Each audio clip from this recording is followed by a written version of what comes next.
The Bellmont Hotel had a reputation, not a good one. Guests whispered about strange things, shadows moving, eerie noises at night. But the real nightmare? Room 404. Jeremy Carter wasn't scared of ghost stories. As a journalist who covered urban legends, he lived for this stuff. So, when he heard about the Bellmont, he booked a room without hesitation. When he checked in, the receptionist, a pale woman with wary eyes, paused when she saw his reservation. "You booked room 404? Jeremy smirked. "That a problem?" She hesitated, glancing at an old ledger. "Most people don't ask for it." "Because of the stories?" She nodded. "Guests who stay there don't sleep well." Jeremy chuckled. "Perfect." The elevator groaned as it carried him up. The third floor smelled musty, the air damp. The carpet was darker, more worn than the floors below. When he found room 404, the brass numbers gleamed, but the door beneath them was scratched, like something had clawed at it. Inside, the room looked ordinary. A bed, a desk, an armchair in the corner, a single window with thick curtains. The air felt heavy, stale, like no one had been there in years. As he shut the door, bang! He jumped. The door rattled, like someone had slammed into it from outside. Heart pounding, he checked the peephole. Nothing. Just the dimly lit hallway. Jeremy exhaled. Good start. He set up his recording equipment, testing the mic and adjusting his camera on a tripod. November 12th, he narrated. Staying in room 404 at the Bellmont Hotel. Reports of hauntings, shadow figures, whispers. Let's see if there's any truth to it. Then he heard it. A faint whisper from the corner. His breath hitched. He replayed the audio. Nothing. Brushing it off, he kept recording. Hours passed. The room was silent. At 2:34 a.m., Jeremy sighed, rubbing his eyes. Probably just another overhyped ghost story. He glanced at the armchair, and his stomach dropped. Someone was sitting there. A woman. Gaunt, with long black hair hanging over her face. Her hands were gripping the chair's arms so tightly, her knuckles were white. But what sent icy terror through his veins? She wasn't facing him. She was staring at the window. Jeremy's throat went dry. Hello? No response. No movement. Just the steady tick of the bedside clock. His pulse hammered. He forced himself to stand. "Ma'am?" He stepped closer. The lamp flickered. She moved, not gradually. 1 second she was still. The next, her head snapped toward him so fast it made a sickening crack. Jeremy's stomach lurched. Her face. No eyes. Just black, gaping pits. Her mouth stretched too wide, lips peeling back like something broken. And then she whispered, raspy, chilling. "Don't look." The light went out. The room was pitch black. Jeremy scrambled for his phone, but the screen was dead. The only sound, breathing, right by his ear. A hand brushed his shoulder. Jeremy jolted awake, his breath ragged, his body drenched in sweat. He was sitting in the chair by the window, the very spot where the woman had been. His skin felt clammy, his heart pounding in his chest. He looked around. The room was silent. No sign of her. No flickering lights. Had it all been a nightmare? His phone. He grabbed it from the desk. Dead. He cursed under his breath and decided to head downstairs. He needed air. Needed normalcy. As he stepped into the hallway, it was eerily quiet, like the hotel itself was holding its breath. When he reached the lobby, the receptionist looked up, offering a polite smile. "Good morning, Mr. Carter." Jeremy exhaled. "Hey, my phone isn't working." The woman nodded. "That happens sometimes. Power surges affect the rooms." Jeremy rubbed his temple. "Yeah, weird night." He turned to head toward the dining area for breakfast when the receptionist spoke again. "You saw her." His blood ran cold. He froze mid-step. "What?" When he turned back, her expression was blank, unconcerned. "I said, enjoy your breakfast." Jeremy's stomach tightened. That's not what she had said. Something felt wrong. The air felt thick, charged, as if unseen eyes were watching. As he made his way to the dining area, the other guests seemed off. Their faces were expressionless, their eyes dull. No one was speaking, just the quiet scraping of utensils against plates. Then, in the reflection of a silver serving tray, he saw it. A dark figure standing behind him. Heart hammering, he spun around, Nothing there. He swallowed hard and sat down, trying to steady himself. He reached for the coffee cup on the table, but when he lifted it, something was wrong. The liquid inside wasn't black coffee. It was thick, red, blood. The cup slipped from his hands, shattering on the floor. No one reacted. No one even looked up. Jeremy staggered back from the table, breathing hard. The walls of the dining area seemed to pulse, the air warping. Then the whispers returned. The voice said, "Don't look," just like the terrifying woman had whispered last night. Low, guttural, right behind him. His reflection in the glass of a nearby window shifted, his own face, but his eyes were black voids. And then, the final horror. His reflection smiled. A server approached him, placing a napkin in front of him. "Sir, is everything all right?" Jeremy swallowed hard. "Yeah, just rough night." The server nodded, eyes flicking to him with something unreadable. As he poured Jeremy a fresh cup of coffee, he spoke casually. "You're the guest in room 404, right?" Jeremy stiffened. "Yeah. Why?" The server leaned in slightly. "Most people don't stay more than one night. Last guy who did," he hesitated, "wasn't the same when he left." Jeremy frowned. "What do you mean?" The server merely gave a tight smile. "Rooms remember people, and some guests never really leave." With that, he turned and walked away, leaving Jeremy gripping his coffee cup, his mind racing. Determined to get answers, Jeremy went back to room 404. He walked to the window, staring at the spot where the woman had been looking the night before. Outside, the view was strangely normal. People, houses, cars. But then he saw her. The woman. Exactly like the one he had seen last night. She was staring at the window, looking at him. Then, he heard it again. A whisper. "Don't look." Jeremy turned sharply, and his blood ran cold. His door was open. Someone was peeking from the corner. The moment Jeremy locked eyes with them, they bolted, vanishing into the shadows. Jeremy slammed the door shut behind him, locking it with a loud click. His heart was still racing from the last few moments, the whispers echoing in his mind. He moved quickly across the room, looking for his camera, setting it up on the tripod. He wasn't going to let this place win. He was here to document it, to prove it was all in his head. The shadows in the room grew deeper as the minutes passed. He waited, staring at the empty chair, the cold air pressing in on him. His eyes darted to the clock on the wall. It was almost midnight. The room was quiet. Too quiet. His stomach grumbled, the reality of his hunger sinking in. Jeremy grabbed the room phone off the nightstand and dialed the front desk. The line rang twice before the familiar voice of the receptionist picked up. "Good evening, Mr. Carter," she said, her tone strangely detached, like she was reading from a script. "How can I assist you?" "I'm starving," Jeremy said, trying to keep his voice steady. "Can I order some food? I don't care what it is, just anything." "Of course," she replied with a hint of something off in her voice, but it was gone as quickly as it appeared. "I'll have a server bring it up to you right away." He hung up, rubbing his temples. It felt like he hadn't slept in days, though it had only been one night. His eyes felt heavy, his head fuzzy. He was about to lay back when there was a knock at the door. He opened it, and the same server from the dining area stood there, holding a covered tray. He gave Jeremy a thin smile, his eyes flicking to the camera. "Dinner," the server said flatly, stepping inside without waiting for an invitation. Jeremy took the tray, setting it down on the desk. The server turned and walked out without a word. Jeremy pulled back the cover, revealing a steaming bowl of soup. It smelled odd. Not bad, just wrong. Too rich, too thick. But he didn't care. He was starving. He picked up the spoon and took a sip. The taste hit him immediately. It was heavy, greasy, like something foul was mixed in. He took another bite, trying to ignore the sickening aftertaste. And then he saw it. His spoon scraped against something hard. He frowned, lifting it out of the bowl. Something small and round was caught on the spoon. It wasn't a vegetable or a chunk of meat. Number it was an eye, a human eye, staring up at him, wide and unblinking. He recoiled, his stomach turning. He stared at the eye, his breath coming in quick bursts. How was this even possible? He grabbed his phone, his hands shaking, and dialed the front desk again.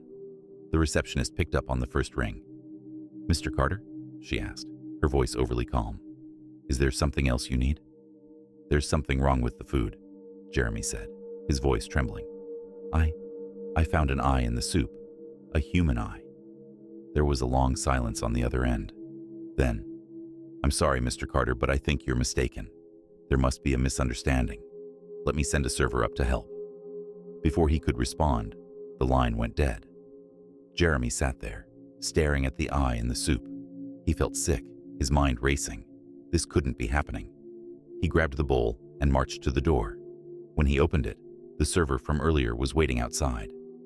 The receptionist told me you needed help, the server said in that same cold tone. Is everything okay? Jeremy held up the bowl, showing him the eye. There's an eye in my soup.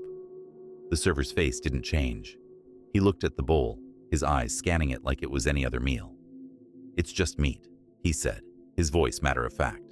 Nothing to worry about, just part of the dish. Jeremy blinked, his heart pounding. He looked back down at the bowl, frowning. The eye. It wasn't an eye. It was just a piece of meat. Thick, dark, and unidentifiable, but definitely not human. He felt his pulse quicken. What was going on here? The server gave him a small nod, as if everything made sense.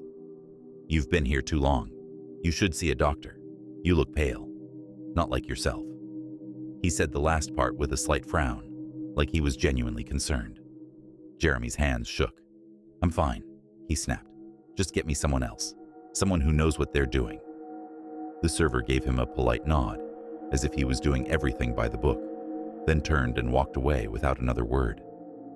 Jeremy closed the door, locking it again. His mind was racing, his stomach doing flips. He couldn't trust anything here. Nothing felt real. The room, the people, the food. The more he tried to make sense of it, the more it slipped further from his grasp. And then, just as he thought he might lose it completely, the whispers started again. Low. Software. Almost imperceptible. Don't look. Jeremy picked up the camera from the desk, his hands still trembling. His mind was a jumbled mess. He had to see the footage. Maybe it was all just his imagination. Maybe he'd somehow fallen asleep during the whole thing. He pressed play, the small screen flickering to life. It was him. Just him. There was no server, no food, no strange eye in the soup. There was no woman in the chair, no shadows moving on their own. It was all just him, talking to himself in a quiet, empty room. The camera captured nothing out of the ordinary. He watched the footage again and again. Nothing. His stomach twisted. Had he imagined it all? The whispers, the face, the food. But no. The feeling, the dread. He could still taste it, still feel it. With a sigh, he grabbed his things, shoving the camera into his bag. This place had twisted his mind into knots. Whatever had happened, it was over. He wasn't going to stick around to find out more. He slammed the door behind him, the sound echoing down the long, silent hallway. The elevator groaned as it carried him down to the lobby, the ding of the metal doors barely breaking the heavy silence that hung in the air. The receptionist was at the desk, her pale face illuminated by the soft glow of the desk lamp. She looked up as he approached, her lips curving into that same polite smile. "Good morning, Mr. Carter. Checking out already?" she asked, her voice unnervingly calm. Jeremy forced a smile. "Yeah, I don't think I'll be staying any longer. Thanks." The receptionist's smile didn't waver. "I understand. It's not for everyone." There was something about the way she said it that made his skin crawl. It was like she knew exactly what he'd been through, what he'd seen, or what he thought he saw. Jeremy's throat went dry. He paused at the counter, his hand hovering over his wallet. "Hey, I just wanted to ask about the food. There was something off with it." "Oh, I'm sure it was fine," she interrupted, still with that serene, almost too perfect smile. "It's just an old recipe. Some guests find it unsettling at first." She tilted her head slightly, studying him like he was some sort of specimen. "But you're right, Mr. Carter. It's not for everyone." Jeremy blinked, confused. "How do you—" Before he could finish, she held up a hand, her fingers long and delicate. "Don't worry. It happens sometimes. The guests who stay too long. Her eyes flick toward the door for a brief moment before returning to him. The longer they stay, the more the hotel changes them. You've already started to see it, haven't you? His pulse skipped. What the hell are you talking about? She leaned forward, her smile darkening just a touch. You didn't think you were just staying here, did you? Room 404 isn't just a room. It's a part of the hotel now. It remembers you, Mr. Carter. It keeps a little piece of you once you've crossed its threshold. She looked down at the desk, her fingers tracing the edge of the counter. The stories you wanted to uncover? They're real. But the truth isn't something you can escape. Jeremy's breath hitched. What do you mean? What truth? I just want to leave. She let out a soft, almost pitying sigh. Leaving isn't as simple as that. You've been marked. You were always going to stay, whether you realize it or not. His head was spinning. I don't understand. The receptionist stood up slowly, her gaze unwavering. She looked almost sympathetic now, like she was explaining something to a child who wouldn't listen. You thought you were in control, but that's not how it works here. The Bellmont doesn't let anyone go. It calls to people like you, who are drawn to the darkness, to the stories. And when you stay in room 404, you become part of its story. There is no leaving. Jeremy's breath came faster. I don't believe you.